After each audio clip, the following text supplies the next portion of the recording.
Yes, sir. You know what it is. Hakeem Green. I was bugging just now. I was off in another world, looked up, and saw it was showtime. Saw the homie WES sitting in the queue, looking at me like I was, troubled. And I am troubled. Can I tell you why I'm troubled right now? Why? Because I'm engaged with this post on Instagram. Okay. Right. And it has Joe Biden and his cabinet voting into legislation the anti-Asian hate bill. And the meme is the Democrats are voting, signing the law, the Asian hate bill, but what they did for black people, like that whole thing. Oh, so they try to flip it against the Democrats and say they put an Asian bill, but they could never do nothing for black people? Right. But they leave out because the bill for black people can't get out the Republican-led Senate. Yeah, exactly. Yeah. Biden can't sign into law a bill that can't get out of the Senate. It passed the Democratic-led Congress. Yeah. Now these bills are sitting in the Senate. Yeah. They have to sign off on them there before it can get to Joe Biden's desk. Absolutely. Right. So they missed this part, right? So then, he reflect. I'm way off on a tangent. Excuse me, IZM SPORTS folks. I'm just, I'm a little trouble right now. Long story short, you got to break the history down of the Republican Party and the Democratic Party and when the switch happened. And you have to factor in Nixon and Reagan and all these things that the Republicans have done to the black community to strip us of our voting power. And though we know the Democratic Party as a corporation is racist, more of our allies are in the Democratic Party than they are in the Republican Party. And that's just the reality of life. So I was in the middle of that right there. Let me just push send right fast. So I had to break the history down for the brother. And boom, there it is. IZM SPORTS, ladies and gentlemen. My name is Hakeem Green. This is Wes Henderson on the other side. We're gonna have a really dope show today. We're gonna get into these NBA playoffs and see what it is. A lot going on with the NBA playoffs. So regular scheduled program is gonna play something. We're gonna invite folks, bring them into the building. What's up, Will? My cousin William Green in the building. We'll shout him out, and the other folks that we have sitting in the building viewing. We appreciate you for being on time. So let's get the party started and do what we do.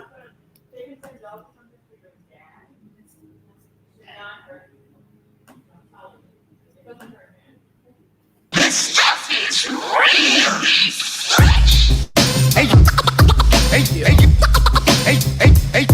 it's called the cipher. Hey, yo, what is a cipher? What's it called? What's called the cipher? Yo, it's called the cipher. What is a cipher? The cipher is a circle with all points connected. Where you get your boogie off and the weak get disrespected. The cipher is so sacred, takes place on hollow ground. B-boys seek the battle on a mission to follow sound. Beatbox DJ, banging on the table is the way we settle beef since the days of Cain and Abel. Axe Pop Master Fable, the jams at DMC, with DJs battle for world supremacy. The cipher's not always round, but always on the square. Breakers be on the ground, but I'm gonna put the weed in the air. The cipher's like the wheels of steel and scratching makes me itch. I get hyper with the lyrical skills when the DJ catch my pitch. When the fader's being switched, everything live in the mix, but still off the cut like I wear it on my wrist. What is a cipher? What is a cipher? The cipher, the cryptic writer, the mind igniter. I'm a rhymer designer, a line after line of rhymer. See, I'm an 80s rhymer, the crazy kind of you can't phase me rhymer. I write raw shit like I'm writing on baby diapers. I blaze these ciphers with basic shit. Savage, I'm one that killed for 8 type shit. Hit after hit, all classics, spit in the grit. You talk that hickory dick, you getting lickety split. This what you get, you ain't taking nothing from me. The goat that steps to KRS is the goat that's getting curried. Brain matter, I'm the original face slapper. It's been so many years, you must have forgot we used to chase rappers. Now I'm bust on these nappy-headed hoes, I must. You ain't bad boy, talk big, get your eye popped. That fake shit's not us, you know how fresh Chris is. Career killer, I write death sentences. Hey, yo, what is a cipher? Hey, yo, what is a cipher? What is a cipher? What is a cipher? of the essence, every breath another second. I'm down by martial law, fighting through the game like Tekken. I ain't got no weapon when I camel walk like Johnny. Ringing bells when I rock the mic is poison like I'm Ronnie. Bob and weave through the dish and pull off in the new edition. Rapping is fundamental, whack MCs be steady riffing. I just stay in my lane when I'm on a scout like Kiffin. Look for volunteers when there's a drought, I'm in the kitchen. Cooking up some special treats, not talking trout when I'm fishing. I cruise through a hunt with heavy clout when I'm on a mission. I'm special with the verse, every line in education. While y'all wrestle with the verse, I rhyme in meditation. Standing on one leg, balanced on the lotus, but still packed an eye for judgmental niggas who ain't the SCOTUS. You can roll with this when you done past the lighter. Rhymes going counterclockwise around the cipher. What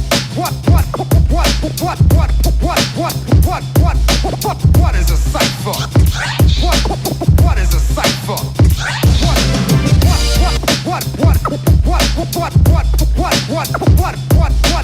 What is a cipher?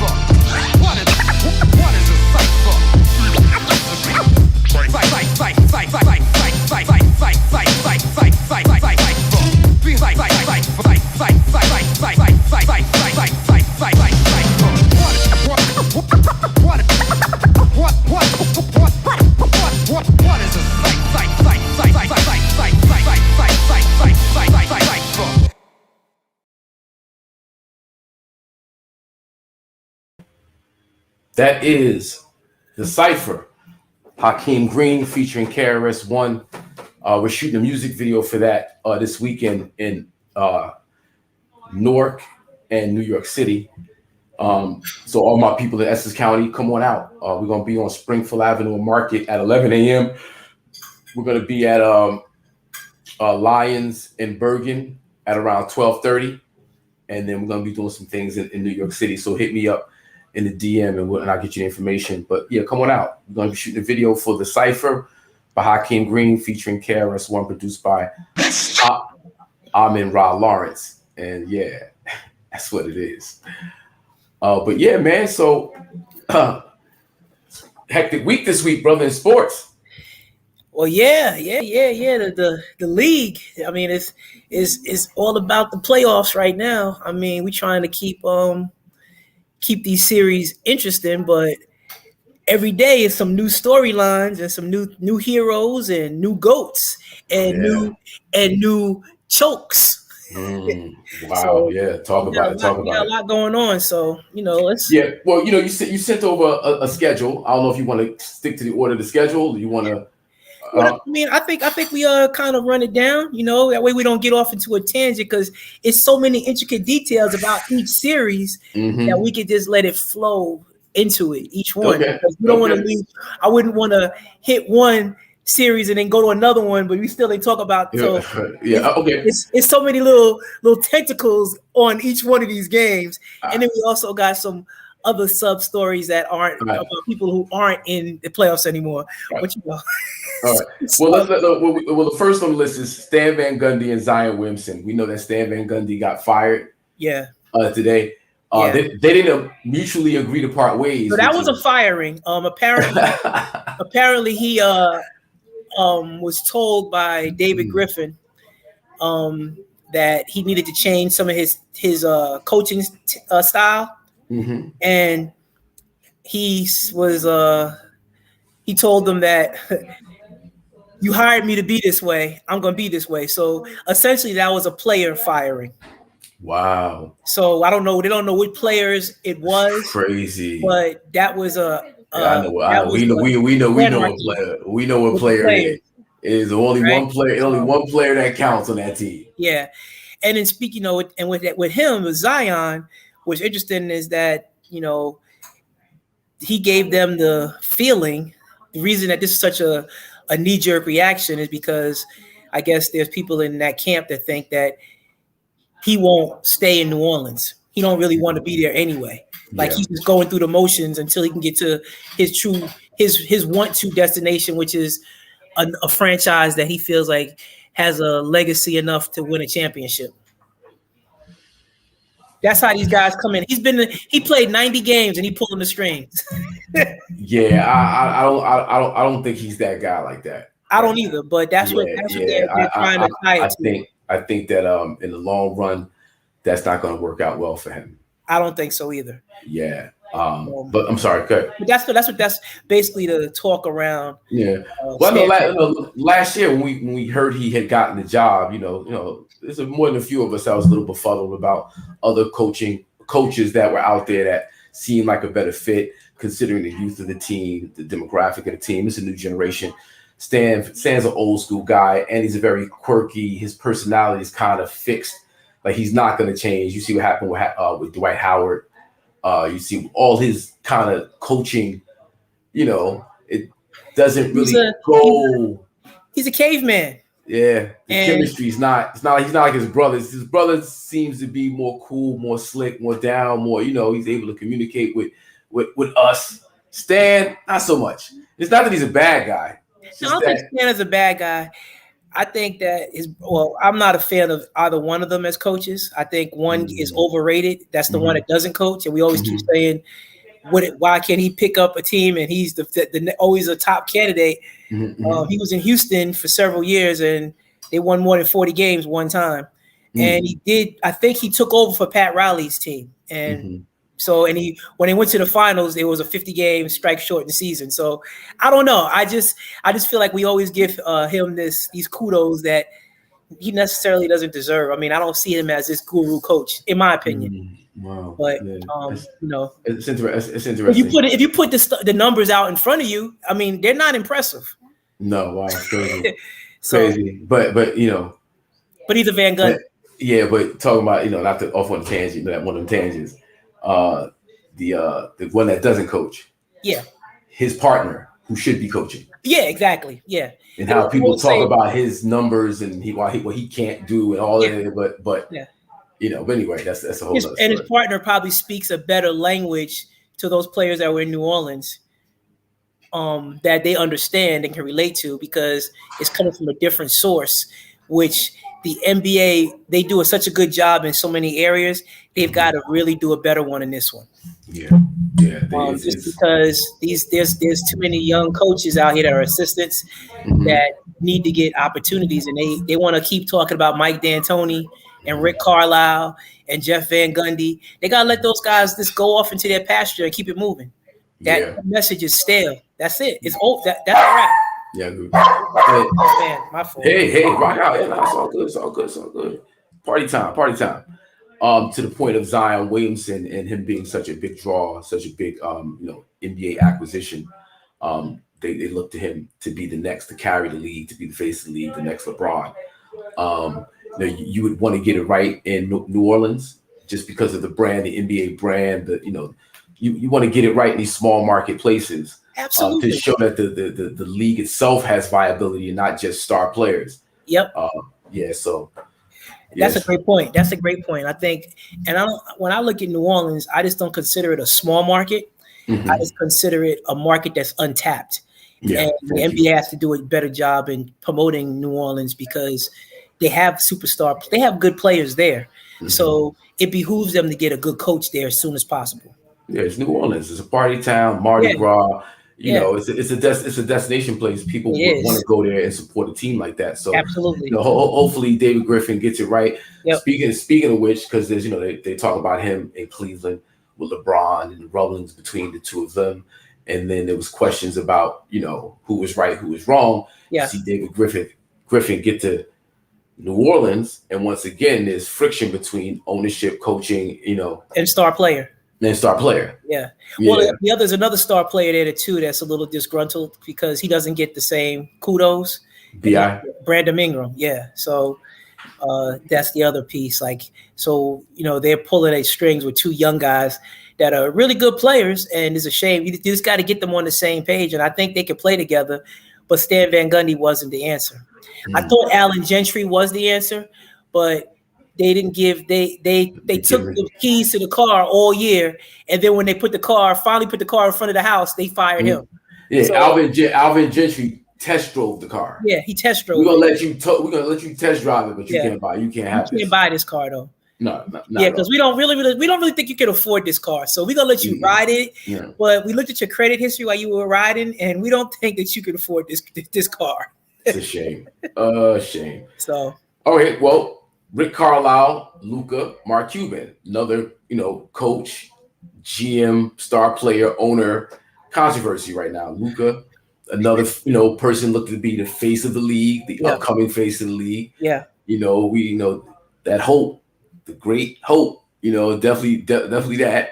And when you look at the Dallas Mavericks team, it's like it feels like a 80s Celtics team in terms of it's just real.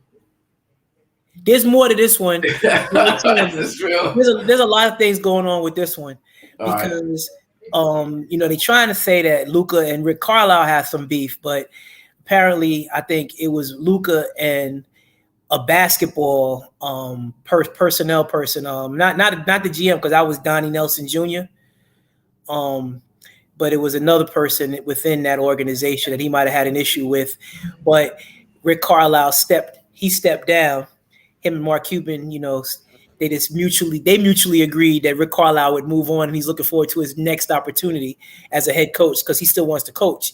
He just been there for 13 years, and I think we mentioned it before. I mean, sometimes when you at a place that long, the message gets stale. He hasn't won since 2011, right? So that was 10 years ago, that championship.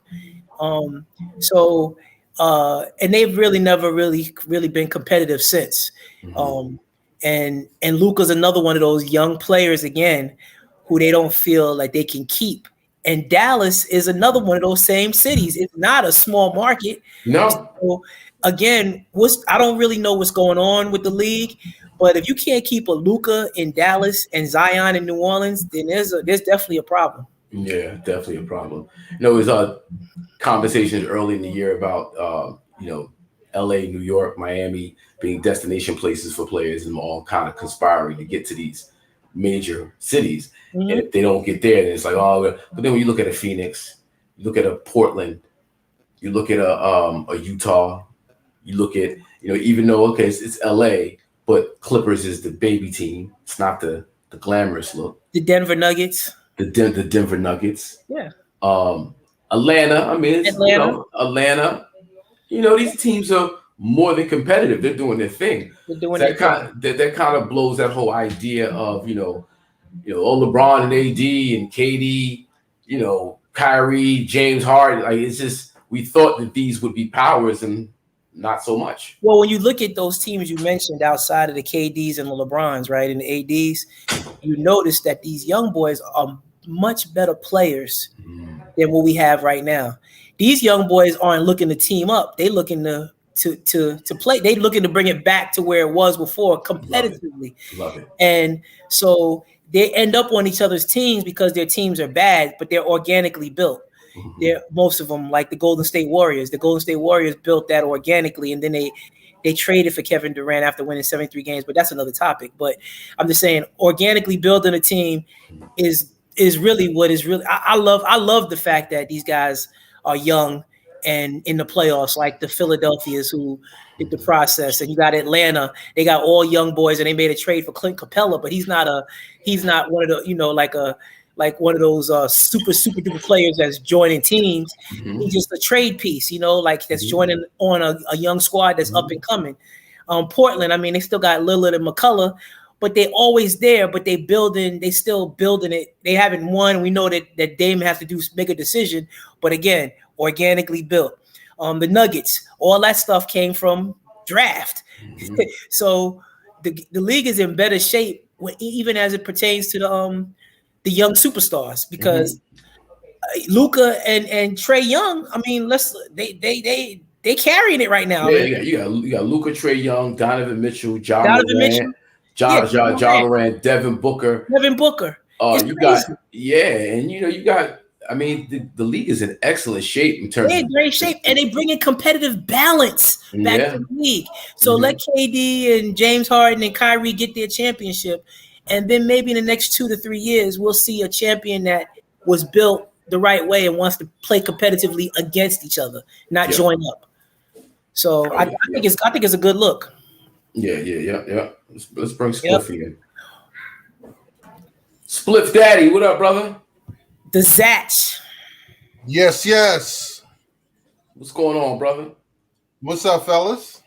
Nah, we just talking about the miscellaneous items around the NBA. We just discussed Stan Van Gundy's firing and Zion Williamson's expression of discontent. We talked about Luka, Mark Cuban, and Rick Carlisle and their troubles. Rick Carlisle just stepped down. They decided to mutually part ways. And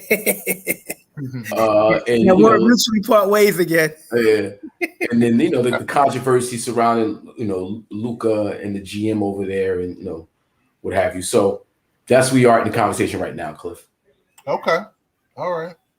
Yeah. Yep. So you got any thoughts on that on either topic? Oh, by the way, what's up, Tasha Thurm? I see y'all. Thank you for checking in. Yeah. Well, I think it's obviously these are two big head coaching moves for supreme young talent in Giannis and Luka. So right now, you mean Zion and Luka, yeah. So I mean, these next moves is going to be very pivotal. I mean, you look at Zion; he's on his third coach in his third year. That's something that I think if they get it right, it's not going to really hinder him.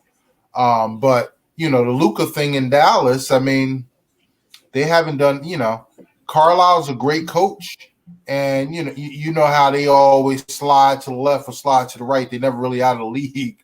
But I think he deserves a gig in basketball, but just not Dallas. Yeah. Well, he's the president of the coaches committee too. So gives you a he's not only a member, he's a president. You know what I mean? Hey, good for you, Rick Carlisle. That's how you do it. Yep. Entrenchment, ladies and gentlemen. Look that up. Entrenchment. Mm-hmm. Great way to entrench yourself, Rick Carlisle. Yes. Yep. So, all right, what else we got on the agenda today? We got Doc and the Sixers. Doc Rivers. Let's talk about one before we get into Doc and the Sixers, because that's getting into the series. Let's skip right down to Chris Paul and the Suns, since they're not playing anymore. Okay. And they're done, and can give them their flowers for sweeping the Denver Nuggets. Flowers. Yeah, flowers. Flowers.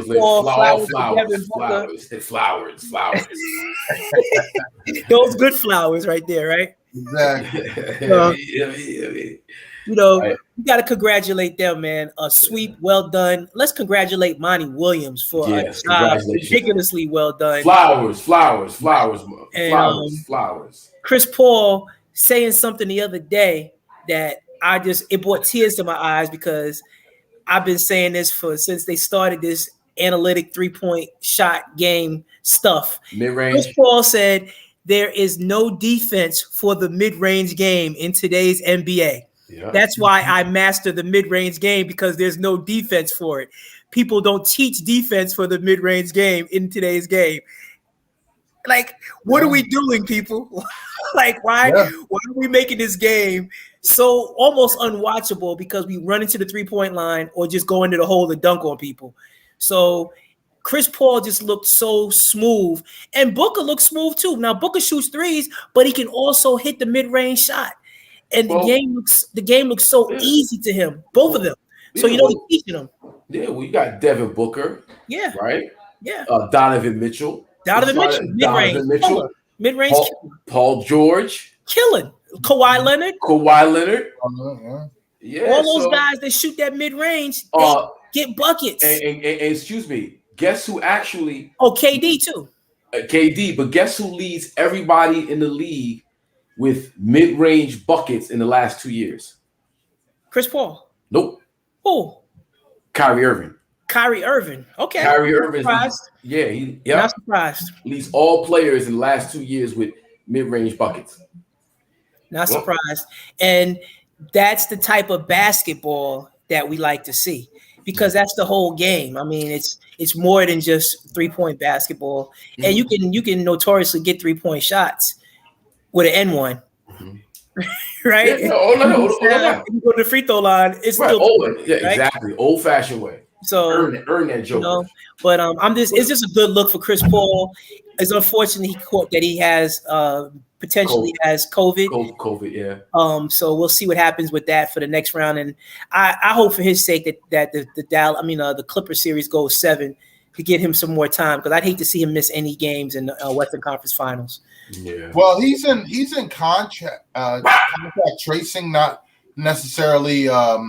He doesn't necessarily have COVID, and it seems like they're not trying to release, whether or not he's actually vaccinated, because obviously the COVID time is cut in half if you are vaccinated, based on their protocol. But to get back to him real quick, I mean, it was like he just simply that right elbow. He basically, what is he, 9 for 9? That game. I mean, he just straight up killed him. They just ran that play until they stopped it, and Denver never stopped it. And again, that's what leadership is all about, and that's one of the intangibles. If he's not able to go in that first game, and it's crazy because going into last night, I was thinking, Utah, Phoenix. That first game would be in Utah anyway. No big deal if he was to miss it, because he'll probably miss one game. But now the way the Clippers are looking, they're gonna win that series, and Phoenix is gonna host the first game. So that will be a big change on the landscape of that series if it works out that way. That would be a good look for Suns to host the Clippers without Chris Paul than having to travel. Just that home court advantage might balance out Chris Paul not being there. Yeah, it helps the others as they play. Right. Yes. Role players play better at home.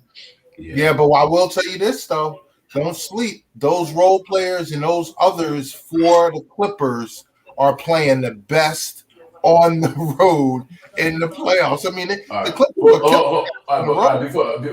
Before we talk to the Clippers. Okay. Mm-hmm. Let's go back up to the top and talk Doc and the Sixers. Yeah, we can do that. Okay. I mean, it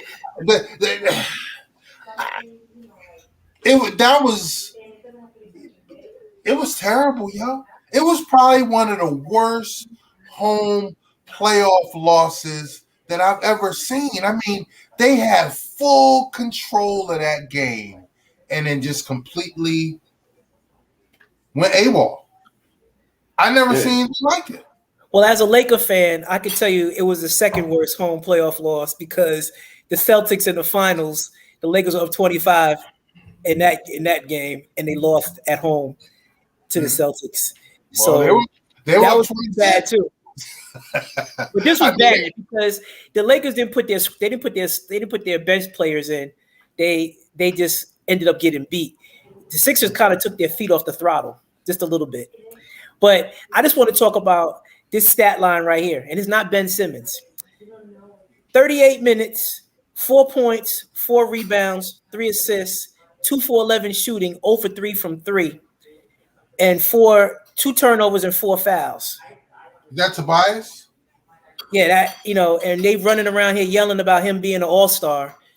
Do all-stars do that in a playoff game? But we kind of knew that from him though. Yeah, so I mean, but that's one of your best players, and then to back it up, with the 8 for 9 and 4 for 14 from free throw line, Ben. That's 2 of your starters that are giving you 12 points in a game 6, in a game 5 of a playoff series. Wow. So those two together is just really bad, and yeah, some of it may be Doc's fault. I think it's a combination of a lot of things. Doc taking his foot off the throttle, the Sixers not addressing Ben Simmons and Ben Simmons with his issues. I mean, I heard a good point today, and I don't know if you guys agree or not, but somebody said that they need to, instead of taking the ball out of his hands, they need to put it in his hands and make him want to suffer so much that he has no choice but to try to fix this. Because he's running from the ball. If you watch the games, he don't really want the ball in the fourth quarter. No. He's hot potato with that ball. Yeah, well, that's why he got sat, because he just wasn't not engaged. aggressive. He wasn't aggressive. He wasn't. He just wasn't. as the point guard, bro, you have to initiate the offense. The offense goes through you, especially a fucking 6'10" point guard. Like, dude, we need you to attack. We need you to at the hole. We need you to not be afraid of the foul line because that you're gonna go there. They're gonna put you there. That's a good thing. And you got Steph Curry scoring 36. Yeah, but and that's 200 million versus 30 million. The 30 million got you 36. The 200 million got you 12 points. Yeah, but it's sort of like it's a double-edged sword with Ben Simmons because again, when you take him out because they're hacking him, then you saw how they just was going to work defensively. I mean, they couldn't get any stops. I mean, so you lose him, and Philly wasn't able to set up their offense because that's when Tobias Harris was turning the ball over. So it's like a double-edged sword. He can't make the free throws, but you can't really lose his defense, and the fact that he sets up the offense. I mean, so again, we're talking about Dennis Rodman. We're talking about a guy who has the ball and is intricate in them running their offense. So he has to be able to shoot the ball. Rodman wasn't supposed to shoot the ball, so you can work around him defensively. We talk about a point guard and a scorer who's 6'10" that has the ball constantly. And when he doesn't have the ball, he's not effective. But when he does have the ball and he's aggressive, he's effective, but he can't make free throws. So up here, he's not effective. So even defensively, he's going to bring that back to the other end. So even though he gives the impression he's playing good defense right now, he's really not in the game because mentally upstairs, he can't do anything to help his team because he's supposed to, as that guard, be responsible for some type of offense. Yeah. He can't be a role player making $130 million. He can't. No, can't. He can't do that. I agree. I mean, that's the crazy part, man. His shooting needs to improve, but don't lose sight of the fact that Curry was getting his 30. He got you 36, but he was getting roasted on the. He was getting killed. No, I agree. He's not a defensive player. Yeah, they were just switching out on him, and everybody was. I mean, because that's how Lou Will basically, got hot and turned that thing around. It was all the defense, but again, that's predicated on the fact where you have to take, Ben Simmons out because again, you're one defense person light. I mean, it's a double-edged sword, but he has to step up. I mean, that was.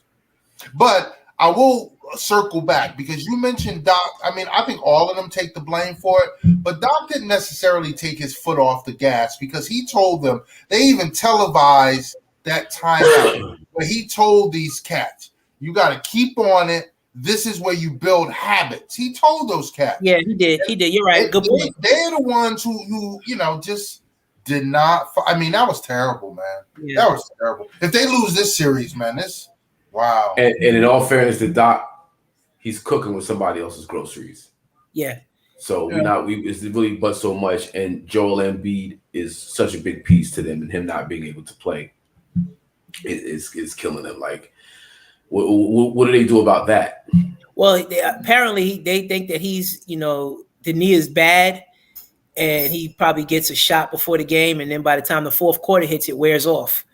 And he's not as agile in the fourth quarter, and that's happened. In 3 of the games, he's been kind of non-existent in the end.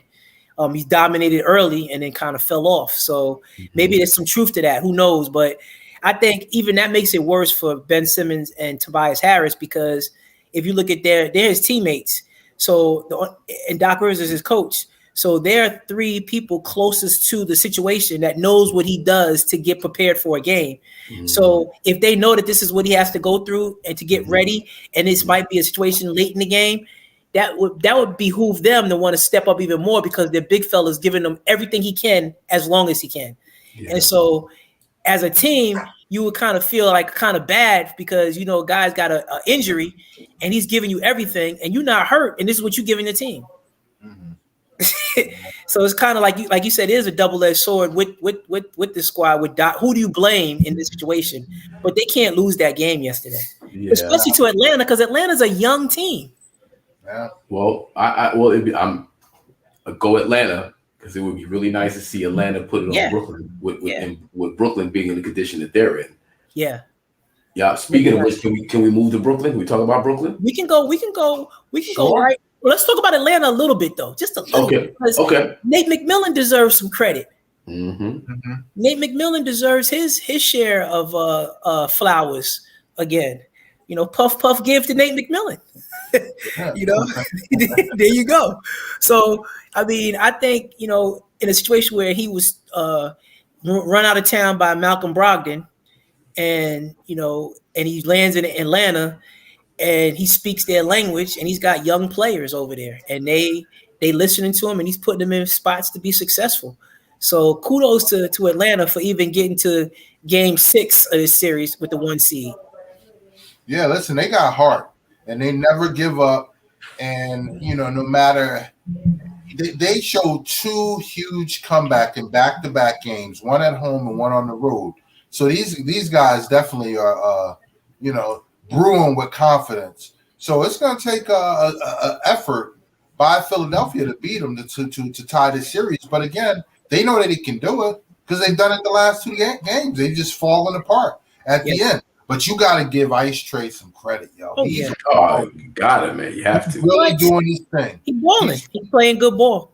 Oh yeah. And I really appreciate how he adjusts his game to fit what's going on at the time. Yeah. You know, when they're able to really defend the 3, and he goes to the floater, he gets inside, he starts distributing the ball. Like he's a true point guard. He's a true point guard. He's just. You know, Steph brings the shooting. Steph is running around the court. Steph is great without the ball. He's running the court. He's running around picks, whatever. But Ice Trae is like running the offense. He's running. It's a beautiful sight to see for him to do that and still be able to get his. Yeah. You know what else is important in this series? And it goes back to the theory about how do you stop a great player? Clint Capella, his 13 and 14, it don't seem like a lot compared to Embiid's 35 and 17, but the fact that he's getting 13 and 14 and making Embiid respect him and have to work on that end is an issue in the fourth quarter. That's part of it too, because Clint Capella is keeping him honest on the other end. He can't take off against Clint Capella. So that's another beautiful thing about the whole thing that's going down with Atlanta is that everybody knows their role. And they're exposing Philadelphia in more than one way. They're putting the ball in Ben Simmons' hands late and forcing his hand to get out the game. And now he can't be a defensive prowess. He can't be a problem for them on defense. But then they're also like Collins and Capella and Bogdanovich. All those guys are doing just enough. So they can't just zero in on Trae Young, and they're keeping their defenders occupied. So they can't have great offensive games, if that makes sense. Yeah, sure. You know, Atlanta ran through New York. Yeah, we got a New York in the building. Big shout out to Artie Smith, who just retired. Yes. And he's getting married. What? Congratulations. All the way around. Big Artie Smith in the building. I was Scotty tissued up yesterday when I found that out. My son is finally getting married, you know? Yeah, me. Yeah, son. Yeah, bro. Yes, sir. You already know. Hey, Art, I'm coming up there tomorrow. I'm shooting a music video in Harlem. Let's talk after this so we can coordinate. You already know. It's a big Madism party. Yeah. You retired now, son. Yes, son. He said Wes would have a stepmom. Oh, he's a funny guy. Yeah, I got the old Rutgers University jokes and shit. Yes, sir. Oh man. But yeah, we could get that. We could get to that Clipper game. But like again, hats off to Nate McMillan. But while we're on the Hawks, a quick second. Big up to that trade because again, while they gave up Rondo and got Lou Will back, look how Lou Will has really solidified the bench, the backcourt, and the fourth quarter for the Hawks. You know what I'm saying? We've been praising Ice Trae, and no doubt he deserves it because he always seems to make the right play. You know, whether he's on or whether he's passing it, but to have Lou Will come in and back him up, that was a very pivotal trade. That from what I'm hearing, he wasn't too happy about when it went down. But You know, Yeah, those are the best hot wings he ever bought. Yeah. But conversely, look at Rondo got benched, or he didn't even dress the last game. Yeah. So there's something going on with him and Ty Lue, I hear. So that's gonna be interesting to see how that pans out. Another one is interesting on that squad because you look at the numbers yesterday, they got 31, 10, and 4 from Will and Gallinari off the bench. Oh, you're talking about that. Mm-hmm. Gallinari was a good signing for a free agent. They got 4 points off the bench today. So but Gallinari's always been a solid player. You know, he's always been never like he's not who compare him to, because he's not what's your boy from what Gallinari reminds me of? If you want to go back in the day, he's not as productive, but similar game style, kind of similar build. Tom Chambers. Wow, you went to Tom Chambers. Yeah. Like when I watched him play, that's the first person I thought of. That he shot the long range shot, was kind of burly up here, but really not physical. And he'll dunk on you. And he'll dunk on you. Yeah, and he'll dunk on you. He'll take it to the hole. Yeah, so I always thought about Tom Chambers when I saw it, but not as productive as Tom Chambers. Obviously. Yeah, but he got a lot of grit. Old school Pat Gallinari plays like he's about it. But all right. So where we at? Let me see. Blocking the Sixers and the Hawks. Giannis. We were going to Giannis, Coach Budenholzer, and the Bucks. And the Bucks. It's disgusting. So, what do you want? Absolutely. Yo, I don't know if it's the Greek in him, but bro, you got to step up. You did back-to-back MVP, and you saying Kevin Durant's the best player in the league? Like, you basically conceded to another man that he's better than you when you're considered the best in the. I don't even understand how you do that. And I just think his game has always been exposed. I should say exposed again and again and again, because we already know that's what it is. We keep hoping that he adds something else. He could do something different. But if he's not just driving the lane, bowling you over, he's ineffective, and he don't want to go to the line either. And I think that's what that fumble at the end of the game was about. Like, he's thinking, I don't want to touch the line. So I don't know. I don't think this series has been basically of a game of two worlds, depending on the home team. And again, he's played like a man possessed at home, so we'll see how he gets down tonight. Now, I think it's different now. He's Pat. I mean, I think being from Greek European type cat, he's more passive, not more rah-rah, more like showing that like in your face confidence. But it could just been word plays, just giving Durant flowers. Cliff. He's supposed to be seeking Kevin Durant out.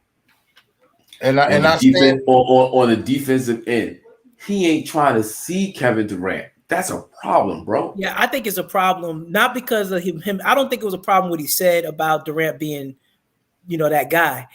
I think it's a problem that you can still say you're that guy, but you could want to guard that guy.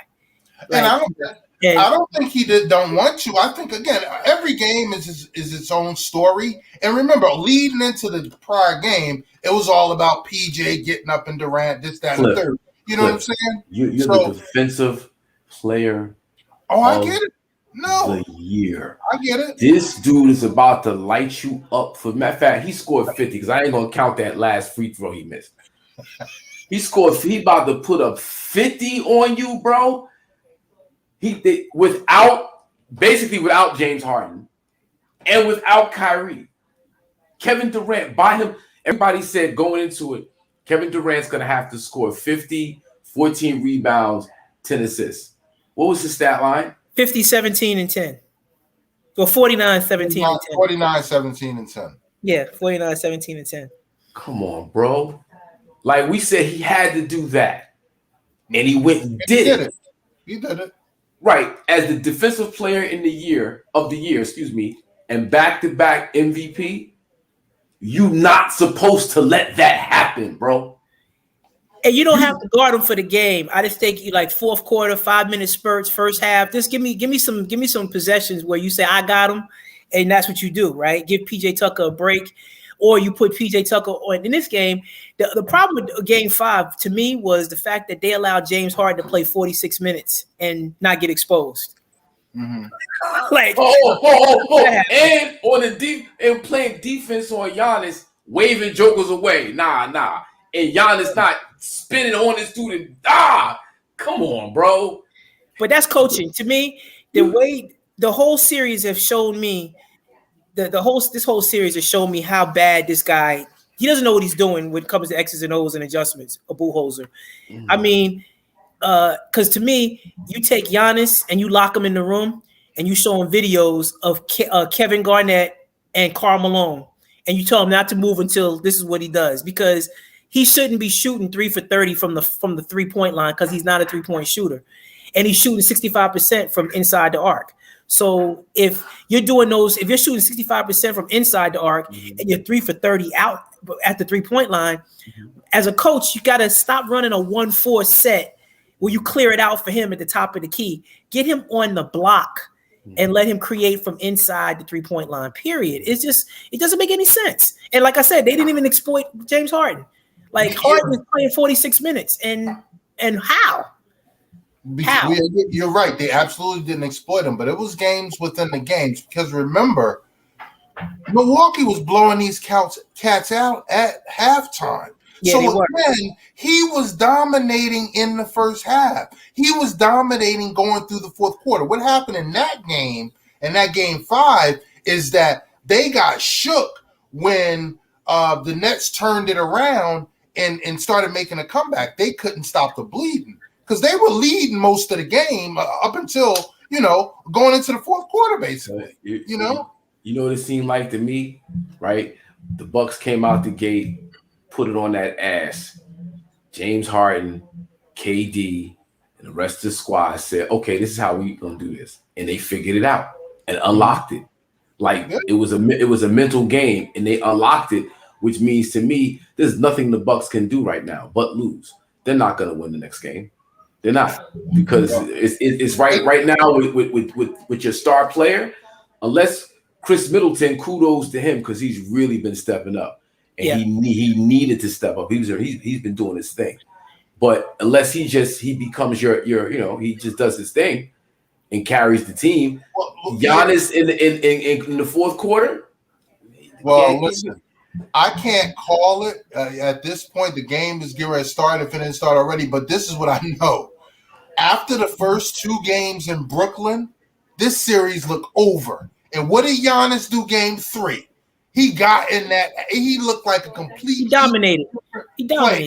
Game 3 and Game 4. So again, they're going back to Milwaukee. So we'll see. I mean, and if they don't exploit Harden, and if Giannis don't come out really trying to get at these cats, dunking on fools and aggressive and having that, that Bucks home energy fuel them, then we're gonna see something, because they should get. But again, they're a different team at home. We gotta see how they respond. When you see Giannis shooting threes, then you're gonna know what's up. Yeah, I mean, if he's shooting, that just makes no sense to me. If it's heat check threes, then I get it. If he's 10 for 10 and then just pulling up, then okay, I get, because that's what Embiid was last night. Same thing. But again, he cooled off. He was but Embiid's on a rusty wheel. And Embiid can actually make threes. He make threes. Like, he's a Mm-hmm. But you know what? While we're here talking about the Milwaukee Bucks and the Brooklyn Nets, Kyrie getting hurt. Yeah. The whole twisting of the ankle.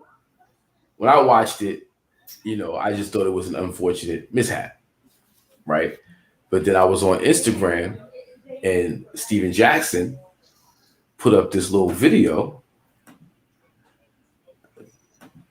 Where we at? Yeah. I know.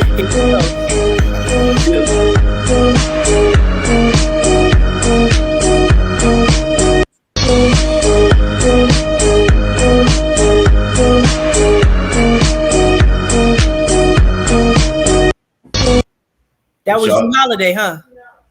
Well, the point was that because Drew Holiday is a point guard and understands the whole, he dipped. Kyrie, you see Kyrie defending Drew Holiday. His foot is under. He does the little dance to pull his feet out from under because he knows the guy's coming down. Yeah. You see Kyrie drive into the hole on the play that he hurt his ankle. You see Drew Holiday make the effort to get out the way, pull his feet out from under Kyrie because he's coming down. Yeah. Giannis doesn't know this. So it was just, I think that was kind of the point of what was being made in the video. Let's watch it one more time now that I've broken it down like that. Let's watch it one more time, ladies and gentlemen.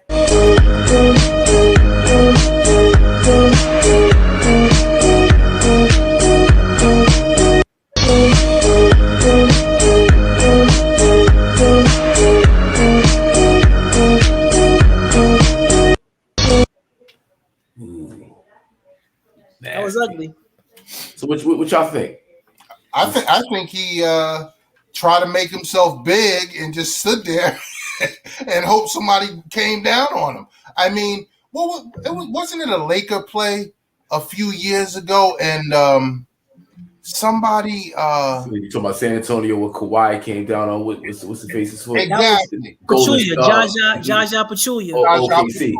And that changed the whole series. Yeah. And again, I think big men, because Hakeem asked the question, doesn't Giannis know this? I think they do know this. And I think in certain times, they make themselves big. They spread because if you look at Giannis when he was going for that rebound, he just went big. He just looked like he was going for the rebound, but just body all spread. He went into box out. He went into old school, grammar school box out mode. Yeah, but I don't think it was dirty. Like he meant to do it. No. I can't call it as a dirty. Like Giannis is dirty, but I think he probably understands it. But you just can't in those situations. I don't think you can calculate that. Like to be honest with you. No, he's like watch where you jump. That's all. Yeah. Yeah. I'm not trying to get out your way. This is my area. I'm not moving. Right. That's my area. Yeah. Steven Jackson was making a point. Drew Holiday, the way he jumped was he jumped out of the way. Yeah. Because he knew. So there's an understanding and a respect that, but Giannis, that's kind of dirty, bro. That's kind of raggedy, bro. It's I would use the word raggedy over dirty. Okay, because raggedy. I don't think he's dirty. I just think that he probably and I do think they all know, but I still think you can't process that in a matter of seconds. Like he didn't have a date and time stamp on when that was going to happen and how that was going to look, but he just went with his natural instincts. And like you said, they probably know, but at that point, he just, like Cliff said, he just got big and it was unfortunate, but I don't think it was raggedy, not dirty. Because he wasn't trying to make no effort to get out of nobody's way. That wasn't his man in the air, you know what I mean? So he's like, whatever. But I want to stay on this game for KD because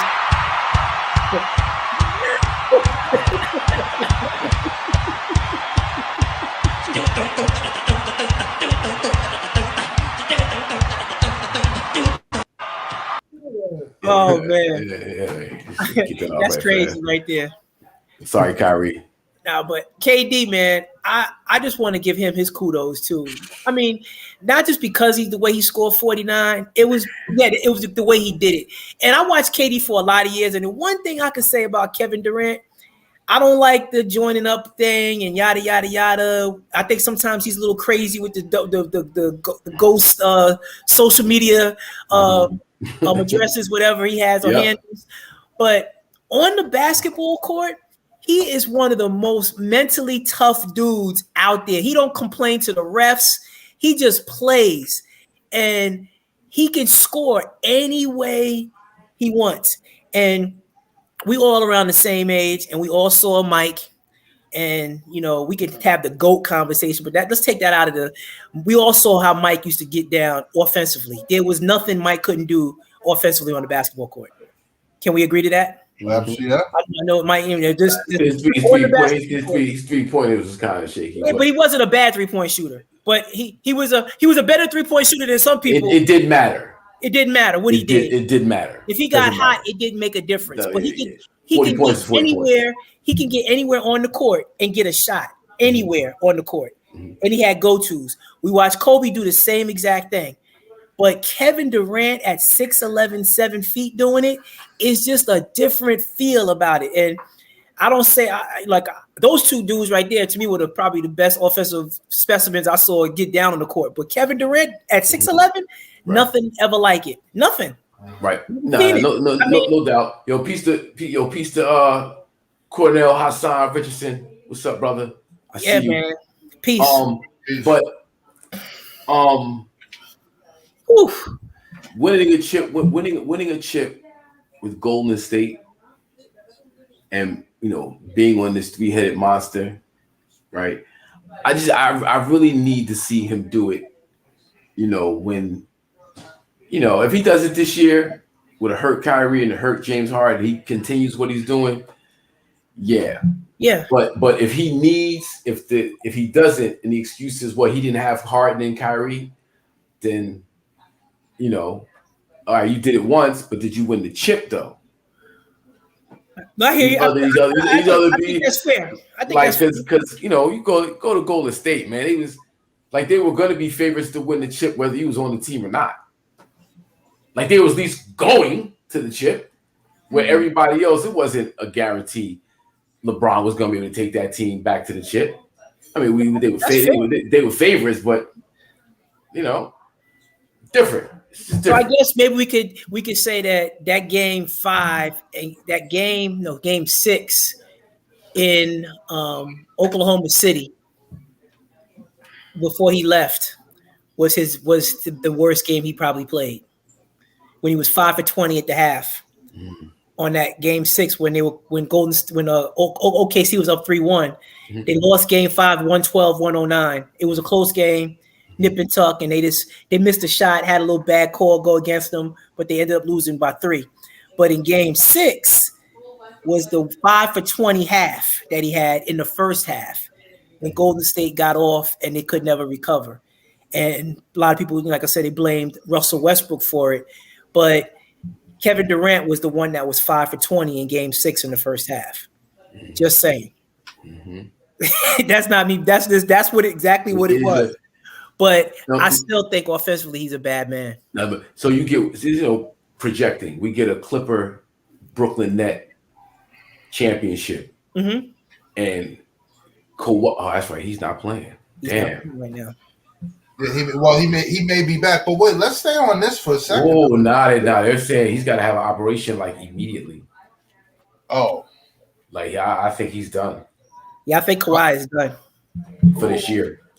Yeah, he's done. Well, who do y'all think is? Do you think Durant? Do you think the Brooklyn will win it tonight? I mean, what do you think? I actually think Milwaukee's going to win game 6. That's what I'm saying, because I mean we're definitely. That was an epic performance, but for him to really do it twice and to do it on the road and to do it in a closeout game, like if he can do it tonight, that would be something that would be a big feather in his cap without a healthy heart, without Kyrie, to get them out tonight. That would be something. He he did it last game, but it was at home. I mean, obviously it was definitely a legacy defining game, but if he can get it done tonight on the road in a closeout, when everybody, because I think you may have less of Harden tonight. Yeah, to be honest with you, I agree. Wow. I agree. Well, just to clarify my point on KD, as it stands right now, today, he's the baddest man in the NBA. Like he's the baddest man. He's the best player. I think Kevin Durant is the best player in the league. He's the best player in the league because he plays on both ends. He plays on both ends. He plays defense, and it's not like help defense. He can actually guard. He rebounds. He can create for his teammates, and he's hella efficient. I mean, probably the most efficient. Is he the most efficient ever? Shooting threes close to 50%. You know what I'm saying? So he's to me, he's the most all-around basketball player we got right now. Right now, yeah, for sure. Okay, agree. All right. So we got the Yeah. Clips in the Jazz. Playoff P. Yeah. Paul George, welcome to the NBA. Welcome to the NBA playoffs. I've been on him all playoffs. I've been recognizing he was doing his thing. I've been recognizing the fact that he was on a mission. And again, you know, they were playing like crap on the road. I mean, at home against Dallas, but he still was getting his numbers. He wasn't having a good shooting games, but he was playing, you know, hard-nosed ball. You know what I'm saying? And I think doing other things. Yeah, and I think it put him in the right mindset, because even though his shot wasn't falling like it normally was early on in these early series, to be able to take over this the reins now and be able to lead this team, because what he did last night was nothing short of miraculous. He really got his man. There you go.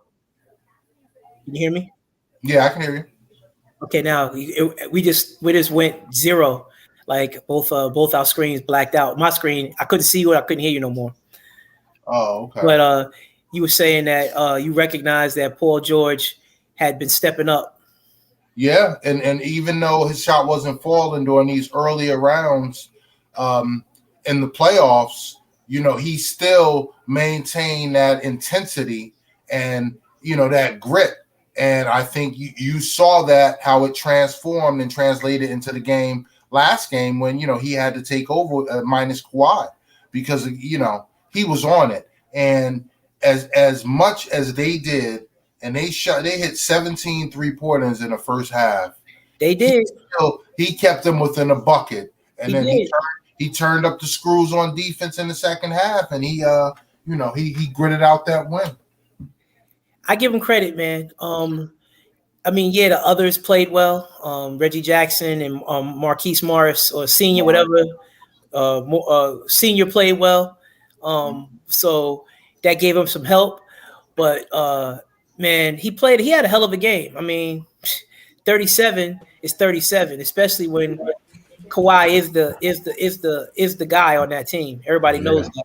Mm-hmm. You know, yeah, man. I gotta give him credit. But again, also, it's so funny, like this formula that we have that we don't really know, even sometimes subconsciously. Mm-hmm. So Ty Lue doing a great job.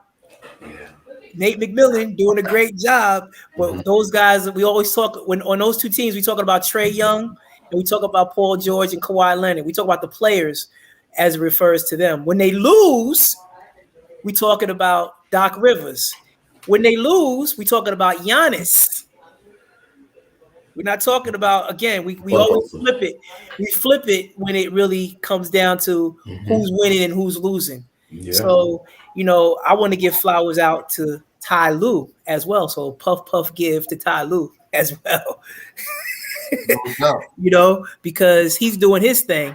And no one is talking about Quinn Snyder, even though I like Quinn Snyder, but you can't lose that game at home without Kawhi Leonard. I'm sorry, Quinn Snyder. You can't do that. Period. That's not a game you can afford to lose in the postseason. Yeah. You just can't. You don't want that on your resume. Nah, they didn't have Kawhi Leonard, and you got beat by 7 at home. Well, part of their DNA is defense, and that's one thing that they held their hat on. Partly, you know, the Jazz this year, and they couldn't stop anybody. Like you said, the others West got off. Morris brother, you know, Reggie Jackson. Yeah, they got off.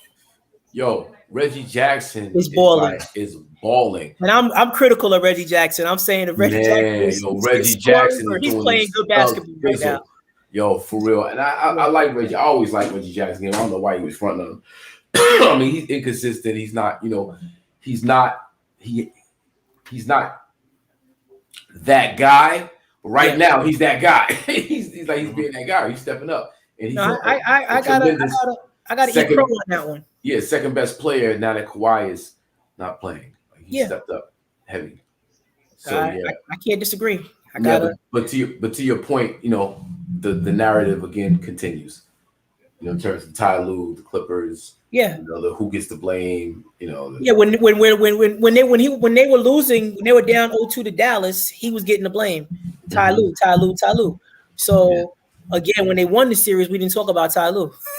We talk about PG and Kawhi Leonard and Reggie Jackson and the players and Luke Kennard. You know, we talk about those guys. You know, but it just goes to show you that it kind of is always kind of been the narrative anyway, and we all kind of speak to it and don't even know it. You know. Yeah. So, but that's going. If we could project, who we have coming out of these things, I actually think all 3 series are going to go game 7s. That's how I feel. I think they're all going to go to game 7s. Don't know, but that's my gut feeling. Yeah, I think that I think that what happened to Milwaukee the other night is just going to be in their head. Like I think that Giannis gave up in his mind, and I think as their best player goes, so will they go. You know, we'll see. You know, Clippers Suns. I think that's going to go 7. Clippers Jazz. Yeah, Clippers Jazz. Sorry. Yeah, I'm with that. And I think Clippers Suns once they play after this. Wow, that's tough. I think I'm gonna go with Clippers. Well, if Clippers coming out of the West.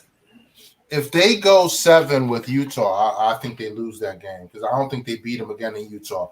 I think the Clippers are going to have to close them out this game 6 in Staples because I don't think Utah get them in Staples and they lose at home. I think Utah's best bet is to close these guys out now. I do think, and I like them. I actually like the Clippers to close them out in 6. Okay. But I do. And to be honest with you, I'm hoping that the Nets close Milwaukee out tonight because, again, if Milwaukee can flip that confidence around and then you're still without Kyrie in Game 7, because I'm just guessing, but I think James Harden is lightly used tonight, and I don't think he'll be a go for Game 7. So I think they really need to do this tonight to get him some rest. Yeah, I see. Probably got 2 points. I don't know, man. James seemed like he's like down for the cause, like he really wants to play. And but you see that hammy though, right? You see how he's moving? One false move, and it's a wrap, yo. It's just one little twitch, and it's a wrap. Because you can see how he's tender on it. You know, but he's orchestrating it. You know, I'm not mad that he's not scoring whatever. You know, he's 8 boards and 8 assists, 6 boards or something like that. He's still orchestrating the offense and doing his thing. But I just think he's one, quick move away from that thing just going, yo. Yeah, see, but KD right now just need one other person to be a threat. Jeff Green gave it to him the other day. Yeah, Joe Harris decided to step up, or I'm not even going to talk about Harris. I know you're not. But if he gets high, he can give you 10. He might give you 10 threes. He just might give you 10 threes.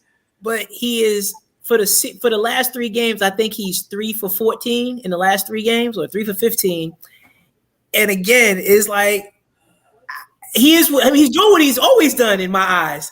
But for some reason, he got paid like some type of 3-and-D guy, and I just never seen it in him. I think he can shoot. I don't disagree that he's a good shooter, but what I'm saying is he was averaging 8 points a game for his career. So I was just it just didn't make sense to me. And he's showing me he's getting about 4 to 6 in the playoffs, so about close to 8. So it makes sense. This is the game he should step up. He has to. This is the game. I like Green. I like Green. I'm a Green fan. Yeah. I always felt like Green is probably in his own head because Green is nice. Nice, yeah. Always been. He's always been nice. Yeah. I just like when he was in Oklahoma City, I thought him, Durant, Harden, and KD was going, and Ibaka. I thought that 5 right there was the most dynamic 5 in the NBA. Like they're going to be a problem for years. Yeah. But it was just crazy. I'm glad you brought that up because not reflecting, he and KD have great chemistry.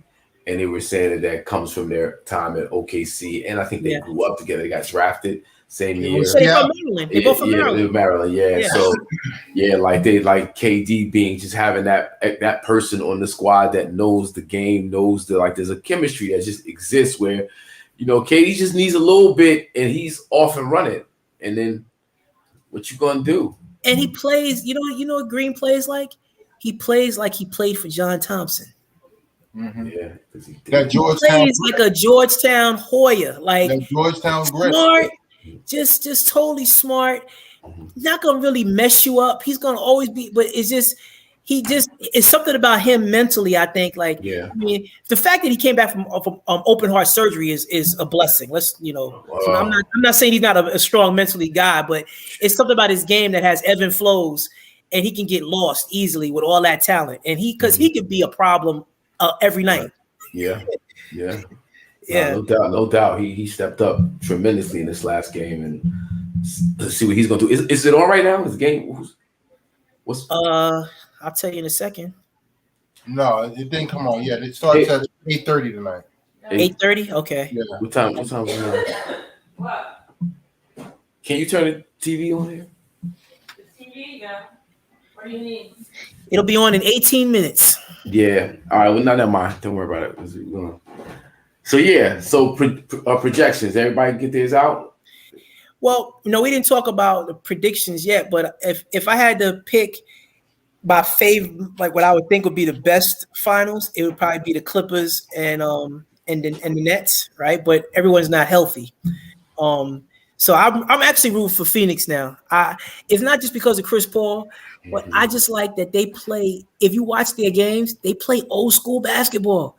Like DeAndre Ayton plays like a center in the NBA in the 80s and 90s. Yeah. Booker plays like a two guard in the 80s and 90s. Chris Paul is a throwback point guard. My man Miles Bridges plays like a true Scottie Pippen type, fill in the blank utility knife type player. Like he's just balling. I just like how they play. And then they got Crowder out there shooting the three, being grimy on defense. They got this kid Johnson. He's a good rebounder. He can make the corner three. Great role player. They all kind of Cameron Payne comes off the bench. Everybody just know, like a Derek Fisher. They all know their role. It's just they just know their role, and I just like how they get down. And Monty Williams is just doing his thing as a coach. So I'm be a closet Suns fan right now. Nice. Nah, I would like to see the Suns get to the chip. I'm just for some reason Clippers. I think it might be their time. So I'm just going, but I'm on the Suns too. I just think they're going to be tough to beat with this rest, and I think Chris Paul, he may miss one game at most, but I think that team, they're going to just be tough to beat. And coming out of the East, I'm going to stay on Brooklyn. Yeah, Brooklyn. I got Brooklyn and Phoenix being in the finals. So you got Brooklyn. Yeah, you guys got Brooklyn, Phoenix. I have Brooklyn's Clippers. Okay. Yeah. Yeah, I like Brooklyn, Phoenix. It's something about Booker too, because I always watch Booker at Kentucky. His situation always reminded me of Anthony Davis' situation. Like they were like the fourth guy on that team, like in terms of offense. Like who's the go-to guy? They played. There was so many good players on their teams, and Booker I knew he was going to be a good player in the NBA, just like AD. But Booker really understands what taking the torch means. Like he's learning from a veteran in Chris Paul, but he's actually taking the bull by the horns and showing Chris Paul, I got you. You can just do you, because I'm gonna do what you showed me and what else I know how to do. My God-given talent has showed me to do. Yeah. He's just nice, man. He's aggressive. He's a stud player, man, and he's getting on this stage and not disappointing. Yeah. What up, bro? KG. What up, KG? My fault, man. It's all good. I was sucked into doing something, and I looked around, turned around, it was 8:15. I was like, "Oh wow." It's all good. We hold you down. It's all good. Yeah, we kind of went through the schedule. Okay. And we have predictions right now. Who you got?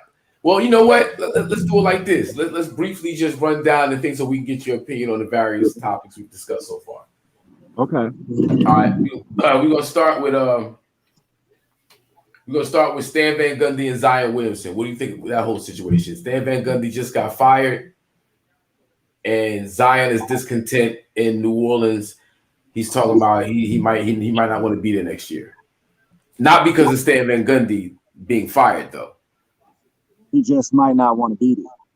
Yeah, he's not. I think David Griffin is not really stirring the soup to Zion Williamson and his family's liking. So sound like New York Knicks, baby. Yo, why isn't there every free agent that's on the market, the Knicks, that like you just turn on the radio and you just hear talking Knicks, and they want everybody, man. They want everybody. Like to be fun. It reminds me of actually, you know what, working with HAKIM. Like when we were working on songs, we would just be doing songs, just random songs, and every song that would come out the pot. Yo, let me get that. Yo, let me get that. And I mean, literally, that's how the Knicks fans sound right now. Everything that goes wrong, yo, we should get them. Matter of fact, you know what? We get them. Stop. Yeah, that's the same story every year, and it always goes awry for some reason, right? Yeah. But, so what do you think about Zion?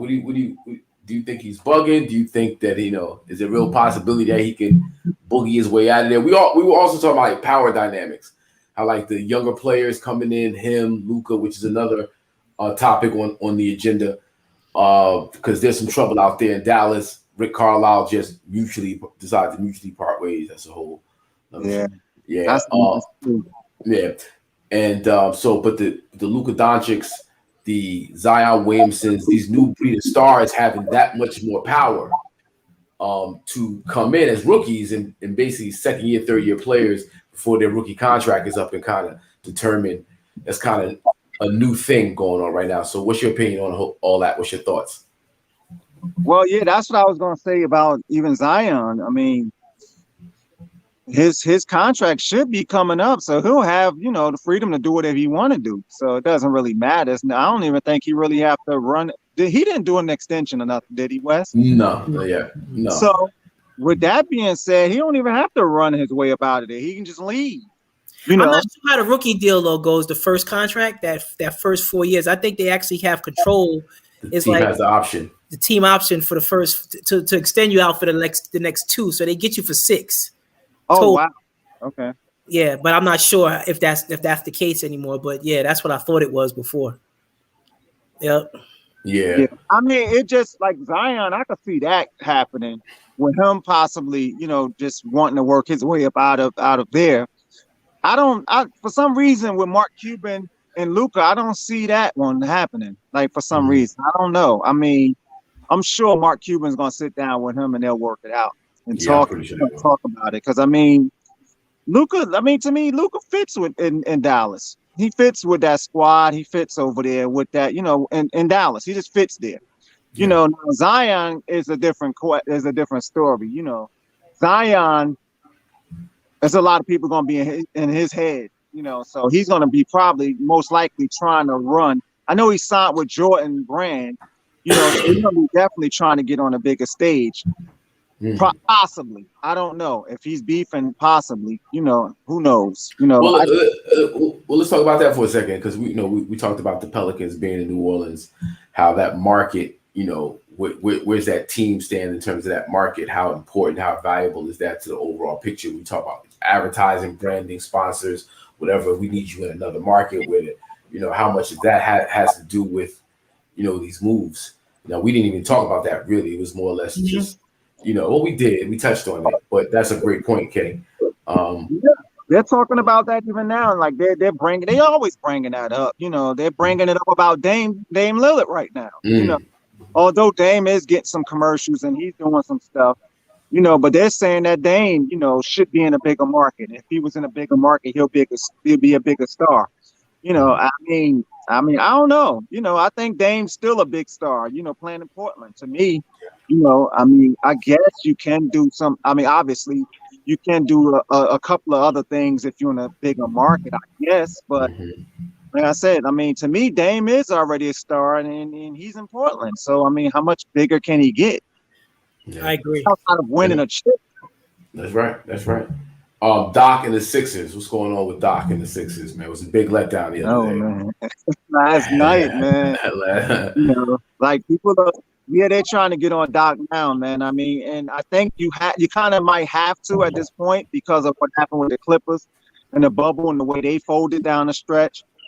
So, he is the common thread of the Clippers folding down the stretch, and then now the Sixers fold yesterday. But the series is not over, so I don't think we should. Well, let me ask you this, because the ingredients aren't Doc's ingredients. He's playing with somebody else's groceries or cooking with somebody else's groceries. That's true, but he is the coach. He is the coach. I don't think we could get on him fully yet. The series not over. I mean, let's see, because they can still win this series. We're only talking about one game that they folded really yesterday, so we'll see. But it is a common thread. It happened to him. It happened to him last year. I mean, not last year, but it was last year. The bubble. Yeah, happened in the bubble. 3-1. Yeah. 3-1 and folded in Denver. Yeah. So, but we got even when we got Ben Simmons again. I mean, again, it's not his groceries, and Ben Simmons, the disappointment he's become is just beyond. Like he doesn't have a shot. He can't shoot. A shopping cart without a wheel. Yeah, and that was the peg on him from day one. It's not even like it was a mystery. That was the shtick with him. He can't shoot. And so it's like, you saw what happened with Markelle Fultz. It's another thing. Doc wasn't there, but again, that could have been another piece that Doc was playing with, not his groceries. So, right, but you're not wrong. But you're not wrong. He's had some big teams, the Clippers. Those Chris Paul teams back in the day. He fumbled the ball, right? It was right. Yeah. So we gotta see. I mean, he got over the hump with the Celtics that time, but that was a super team too. But we gotta see, man. We have to see, because like Ben Simmons do definitely have to play better, man. Like you can't get at this point and be especially he's looked at as a superstar, and you can't be looked at as a superstar and not, play nowhere near the level of that, or of expectations. I mean, it's just ugly right now, man. His free throws are terrible. His jump shots terrible. I don't know, man. It's just like they can just back up off of him. Like, I mean, at least you can see Giannis trying, you know what I'm saying? Like Giannis don't have it, but you can see Giannis, like you can feel it from him that he's trying. It don't seem like Ben Simmons is even trying in the offseason to get a jump shot or nothing, man. Like it don't feel like it. I mean, because it's just not there. Yeah. Wow. Okay, so we got the Sixers and the Hawks series. In turn, what's your overall feelings with the series itself so far? The Hawks are a dangerous team, man. Them some young boys, they got fresh legs and they can shoot. So they are dangerous. Yeah, so what's your prediction with this series? You think the Philly can recover, or do you think it's a wrap? I think so. It's gonna all really, really it's gonna come down to Ben Simmons like contributing a little bit more, because you can't waste Steph Curry giving you all those points and you still losing, because he's not gonna do that every night. You can't waste that. So it's going to come down to Ben Simmons, because honestly, Embiid is hobbled, but he's been playing good. But they've been having shoots too many threes for my liking to be a big guy, but still. Have they been sitting him down the stretch, or has he been playing the whole game? Who, Embiid? Yeah. No, Embiid's been in the game. They've been playing him. He's been playing. They've been playing him. Just sometimes, just for him to be so big down the stretch, man, when the game is tight, man, to be outside shooting jump shots, man. Like, yo, get inside, man. You need a bucket right now. Like, clear it out and get down low, man. Wow. I mean, and then he can shoot, so I get it, but it's just at a certain point, man, in a game where when you really need a bucket, you got to go to your go-to move or get down there and make it easy for yourself, man. You can't be shooting 3-pointers when you need that. And that's what happened with the Bucks. It's just like the Bucks just got to a point, you know, where they just was just throwing up too many threes, man. Mm-hmm. And just looking at the Nets throwing up threes, but the Nets do that. The Bucks don't throw up threes, man. Like you got Giannis out of pocket throwing up threes. Drew Holiday shooting air balls from the foul line. It was just crazy, man. And it just was ugly, man. Yeah, it was sad to see Giannis, Lopez, all these guys just give up, you know, drives to the lane for jumpers and 3-pointers. It was like, come on, what are y'all doing? You know, why are you passing out the lane, bro? Just you're right there. You're 7 foot. Especially when the Nets don't have no rim protection. The Nets don't have any rim protection. Nothing. Exactly. Yeah. That's what I'm saying. The Nets weren't small, man. And there was plenty of times that even Drew Holiday caught Harden on him. Test that hamstring, man. Clear it out. Yeah. If that was Chris Paul would have backed up to basically half court and said, clear it out, and ran on him. You know, and that's the difference, man. Like with these guys, man, like I think that they've heard it enough, and they're gonna do it tonight, I hope. Because if Harden gets out there again and you catch Harden in a post with Giannis better not be shooting fadeaways on him, man. You can't do that, man. It's not in the playoffs. You can't. The game's slow. Yeah. It's a possession game, man. And it's too important, yo. You can't just be out there just testing or working on your shots at that point, man. Yeah, I think they get to a point where they just resort back to who they like. They did. Giannis is not a skilled player. Is not as skilled as he should be, right? So he'll go off, but when it gets tight, he can't figure it out. Well, he don't have a patented go-to move. That's the thing. He just don't. His I guess you can say that little come down and spin in the middle, but everybody know about that, and that's why he always getting charges. Mm-hmm. Yeah. So all right, we got Oh, hold on one second, because Kyrie's not here, and we talked about Giannis. So I need to throw this up right fast for you. What do you think about this?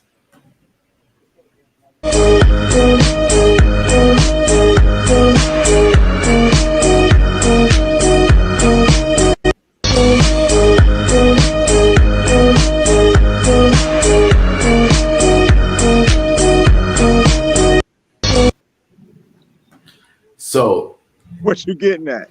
so this is Steven Jackson posted this on IG, and it was 2 clips of Kyrie defending on Drew Holiday and Drew Holiday coming down. Kyrie does this dance to intentionally get his feet out the way. Then the second clip is when Kyrie's coming down, Giannis goes up under him.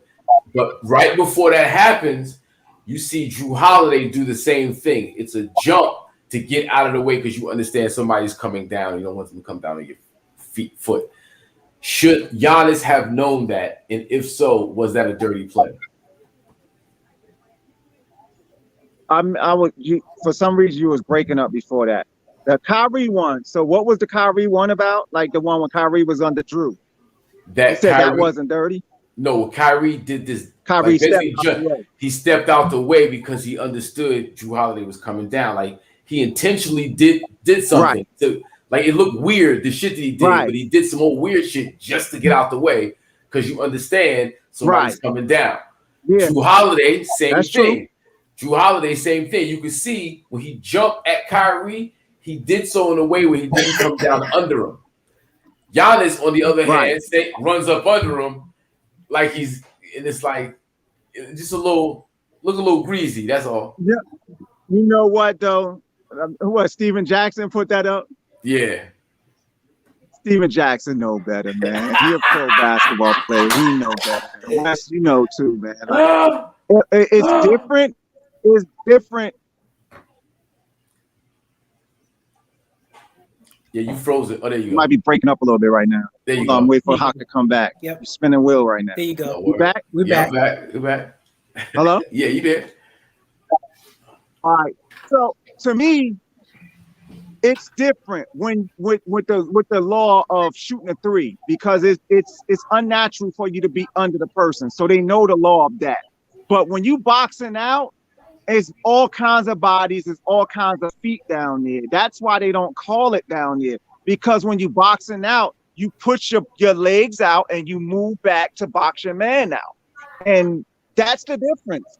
I mean, it can catch you down there. I'm not gonna front, it can catch you, but it's a little more natural for you to box out with your legs spread out, the way Giannis did under the basket. Yeah. Okay. Unfortunately, we said that. We were like Cliff and I said it looked raggedy, but it wasn't dirty. Yeah. Nah. You just spread out whole position, and when you got those big 18, footers, somebody gonna come down on them. Yeah, it's a little bit different than somebody shooting a three and you coming out and you running up under them. It's just a little bit different, man. Yeah, like Jaja Pachulia did. That was dirty. Exactly. Yeah. Airborne shooter, and he runs out into that space and from the 3-point line. You don't box out from the 3-point line. Nah, you don't, and that's what I'm saying. So that's the difference, man. Like it's just a little. It did look a little funny, man, or whatever, and it's because it did happen. But he's boxing out, and you box out under the basket. That's unfortunate. That's what you do. Man, that's crazy. Oh man. But we definitely want to send our shouts out to Kyrie, because we wish him the absolute best. We want him to come back, get a stomp on.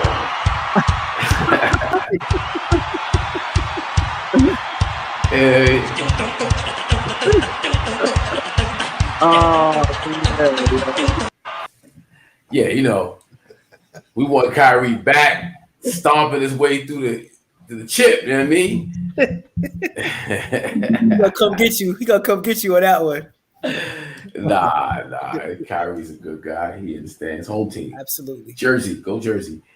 How y'all feel about those Clippers getting it done last night without Kawhi? Kawhi. I was going to ask you about playoff P. Showed up last night. I slept on them. I thought they were going to lose last night. Definitely. Yeah, me too. But I thought they were going to lose. Yeah. So I mean, I don't know, man. At this point, man, I like Utah, man. They're disappointing at this for real. Like, for them not to win that game yesterday is very disappointing, man. I think they. Then again, you know what? I don't know. They may not win the next one. I don't know, man. The Clippers is a tough team. They're deep, and Donovan Mitchell's not a point guard, man. They got Quinn Snyder got to get the ball out of his hands. He's not a point guard. Oh, Donovan Mitchell. Yeah, he got the ball. He's a two guard, but you got him playing. You got him playing both roles, and they miss Mike Conley. He's not a point guard. They do. Conley will be back. Conley will be back for next game. I think you'll see a different game plan, and you'll definitely see them attack differently. So, and you'll see. I think the Clippers are going to look a lot more short-handed next game with Conley back. So again, that's going to be the big one. But see, the problem is, the Clippers are going to be at Staples. They're going to be at home. So with no Kawhi. With no Kawhi, but if their role players can, do what they did on the road, they can at least keep it close. Because again, if Conley comes back, that's going to be a tough beat for the Clippers. But they are at home, so it's just going to be a matter of how those role players step up. Hey, listen, man. If Mr. June keep doing what he doing, yeah, man. Yeah, if he keep doing that, it ain't even gonna matter. I had to back off. Huh? Yeah. I had to back off him. Reggie was back, baby. Yeah, we talked about Reggie, and it's a beautiful thing. He needed to be the second best player, and he's been the second best player for the Clippers. And congratulations to him. Yeah, he's been doing his thing. He been balling. Him and Marcus Morris too. Yeah. They've been balling, man. So I mean, Paul George doing what he's supposed to be doing, and what people expected him to do years ago. He's finally doing that. So, I mean, it's tough, man. It's tough. It'll be disappointing for Utah, though. Seriously, without Kawhi, and for Utah to be the number one seed to go down like that, it'll be. Well, yeah, that's the general expectation from folks that even though Utah was the one seed, come playoff time, they were going to fizzle out. They don't have that extra thing to get them over. Everybody sleeps on them. It's like, what's it with Madden? Nobody wants to use them on Madden because nobody. Yeah, like that's what LeBron said. Yeah. That's when he was picking. And you know, did you guys see? I mean, Madden, NBA 2K. I'm sorry. Did you see a while ago where Shaq had Donovan on there, and Shaq told him, he said, "Yo, I don't think you're a superstar. I think that you're good, but I don't think you're a superstar yet, and that you have what it takes to get to the next level." And Donovan just was like, "Okay, I hear you. Okay," and he's gonna have to show it right now, because if they don't get past the Clippers, then Shaq gonna be like, "Hey man, he ain't gonna do it, from a political standpoint, but people are gonna be looking like, I don't know." Right, yeah, but that's I was gonna say Stephen A. Smith said that Donovan Mitchell was the best Utah Jazz player in the history of their franchise, the history of the franchise. Right, but I think a little bit. I think he was jumping the gun a little bit. Yeah, I think he was too. However, to Wes's earlier point about him playing out of position, right? Like when you're doing so much, as how old is he? 24. He's 24. He's asked to do a lot. It's like him in a band of role players. I mean, Gobert, he's a defensive player of the year, all that, but he's not really putting up the type of numbers that we need from him. Utah needs from him. So I think he's in the same position. He's in the same. Yeah, he's still hurt, but the ankle's still bothering him. And the ankle's still bothering him. Like it's hard to put this season and say you're not this or you're not that based on what he does this season. Who are you talking about, Gobert? I'm talking about Donovan Mitchell. Oh yeah, Donovan's still hobbled, man. Right. So it's kind of really hard to assess his true value to the Utah Jazz as a superstar because he's hobbled. And it's like he's in a with Conley out. There's a lot of shifting going on. That's like it's not his responsibility, but it's made his responsibility. Unfortunately, man, it's just that's what it is, man. It's a game of injury, and you got to be able to survive and get through it no matter what, because everybody's kind of sort of beat up at this point, at this point of the season. So yeah, you can't really go with the excuses at this point. You either gonna play or you not. And he's been playing, and he's still putting up numbers, but they got to get the W's, man. Like right now, they up against the fence right now, man. Yeah. And we got Chris Paul, the Suns, and Monty Williams, and want to give kudos to Monty Williams and the Chris Paul, the Suns organization. They chilling right now, waiting for things to happen. Chris Paul is on COVID protocols. We're not really sure when he's going to be back in time for this next series, but shout out to them, kudos to them. They did their thing, handled their business, and they're waiting.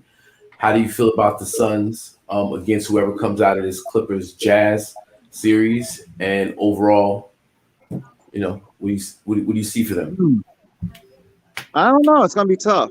It'll be a tough one. I mean, either one. Clippers against them. Clippers without Kawhi. I'll take the Suns. It's a toss up, I think, with a healthy Utah team, though. It'll be a toss up between the two, personally. But Clippers without Kawhi against the Suns, I'll take the Suns. Wow. Okay. All right. And lastly, your predictions. What's your overall predictions? So you got, I guess, the Clippers still. Earlier I said it was Clippers gonna win it. So I mean, I don't think so now. Not without Kawhi. That's right. I just told you Clippers will lose to the Suns. That's right. You did just say that. My bad. So I'm backing out. Wow, that's whack. That's whack, K. That's whack, Just in the pit. K, you supposed to ride it out, bro. You gotta ride this one out. You gotta ride it out. It ain't nothing wrong with that. I don't know how you gonna configure it, but you gotta come back and read. All right, I'll just stay with it, man. I'll stay with the Clippers, man. Forget it. Listen, we're gonna say it right now on this date right here on 17.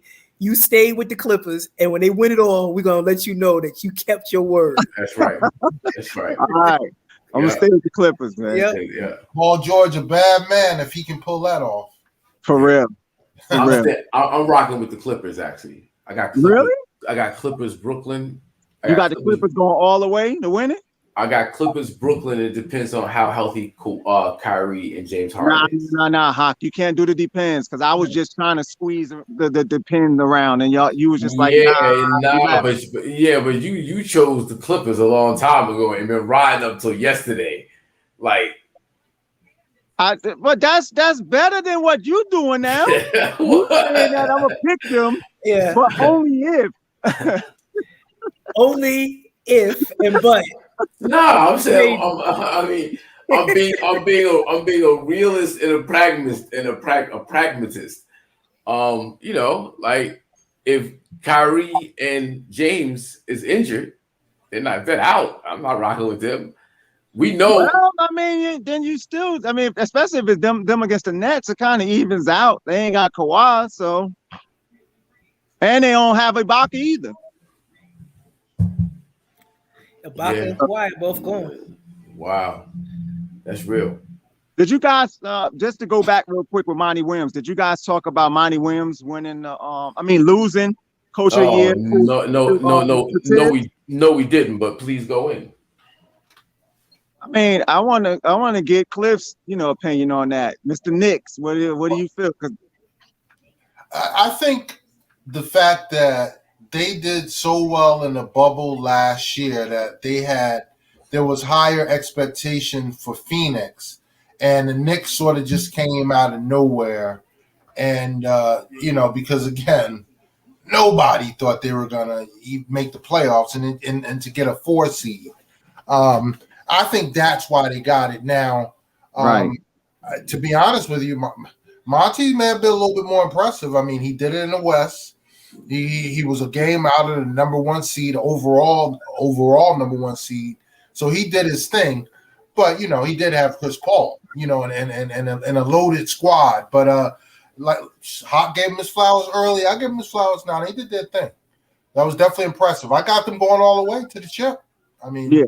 I ain't mad at it. I'm not mad at it. I thought that Monty, like Cliff said, Monty did his thing, and like Cliff once again, like Cliff said, there was expectations put on the Suns to be good this year, especially with what, like he said, finishing off in the bubble last year. The expectation was there. Then adding Chris Paul, they were like, okay, well, this team should be even better now. And nobody expected the Knicks to do what they did. They didn't even have the Knicks even in the playoffs. And the Knicks made the 4th seed this year? Yeah. 4th or 5th seed or whatever. So, yeah. I mean, I'm not mad at it. I'm not mad at it. Tibbs did it. He did his thing, coaching that squad and getting them there because he definitely did a job coaching them. I mean, same with Monty. Monty did his thing too, because you can easily sit there and say, or have a team there's plenty of teams that have squads and you like that they should have did better, and the coaches just didn't coach them well. I mean, we can even say that even about Bud right now up in Milwaukee. Like that last game, that was bad coaching, man. Mm-hmm. So Monty could have easily did bad coaching this year and not and had the Suns underachieve, which they didn't. So kudos to them. But I ain't mad at what Tibbs did with the Knicks, though. Not mad at all. Wes, you want to say something? Oh no, somebody, my fake audience was looking at me, and I said 1 second, and I didn't see my finger go up.